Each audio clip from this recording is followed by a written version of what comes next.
Since the onset of the Russian invasion in February 2022, Volodymyr Zelenskyy has in-depthly positioned himself as a symbol of resistance against tyranny. Yet, beneath his facade of innocence and victimhood lies a complex strategy that aims not only at defending Ukraine but potentially at dismantling Russian influence in Eastern Europe. Often presenting himself as a leader forced into a defensive posture, Zelenskyy's speeches, laden with emotional appeal for support, depicts Ukraine as a beleaguered nation fighting for its very existence. This narrative has galvanized public opinion both domestically and internationally, fostering a sense of urgency around the need for Western support. His ability to connect with global leaders and citizens alike can be traced back to his background in entertainment, where he mastered the act of storytelling. By framing Ukraine's plight in moral terms, he has successfully portrayed Russia as the aggressor, making it difficult for Western nations to deny assistance. This style he has adopted not only garners sympathy but also serves as a powerful tool to extract aid and weaponry from allies, particularly in the form of ammunition.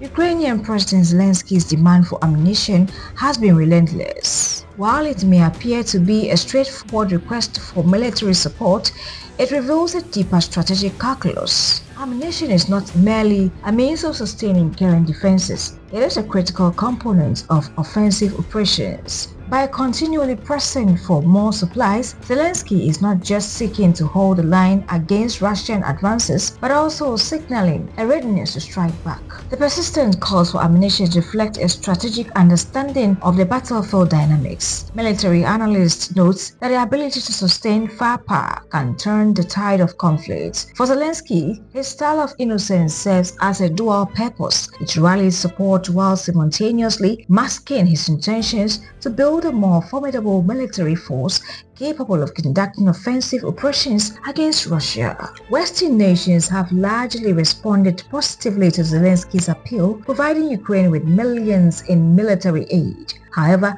this support comes with its own set of expectations. Leaders in Washington, London, and Brussels have all emphasized the need for Ukraine to demonstrate progress on the battlefield. The more Zelenskyy can frame his request for ammunition as part of a larger strategy to counter Russian aggression, the more likely he is to secure sustained support. Moreover, the West's military assistance is not just about immediate needs. It is also about shaping the future balance of power in Eastern Europe. Zelenskyy's approach aligns with Western interest in containing Russia and preventing its resurgences as a dominant force in the region. By positioning Ukraine as a frontline state in this struggle, Zelenskyy effectively turns his fight for survival into a broader geopolitical contest. On September 11, 2024, U.S. Secretary of State Antony Blinken and British Foreign Secretary David Lammy arrived in Kyiv as Ukraine presses the West to allow it to use long-range missiles against Russia. The top diplomat reached Ukrainian capital by train hours after the U.S. presidential debate, during which Vice President Kamala Harris and former President Donald Trump sparred over the 21-and-a-half-year war in Ukraine.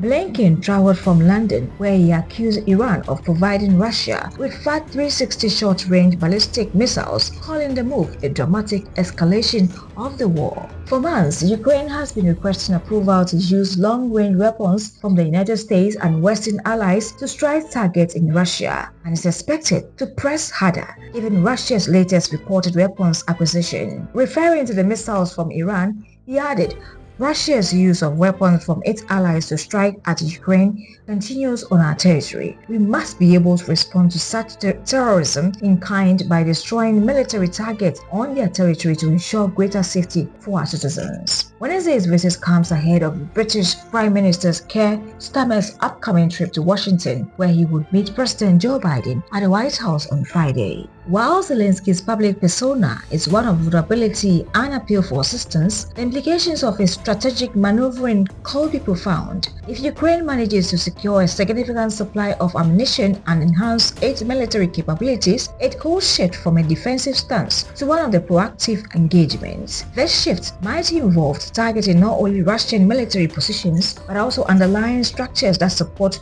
Russian influence in the region. Zelenskyy's strategies aims at not simply destabilizing destabilizing Russia, but also on neighboring territories that support Russia. It is evident that Volodymyr Zelensky's actions may not be merely about the survival of Ukraine, but could also be seen as a calculated effort to undermine Russia's authority and influence.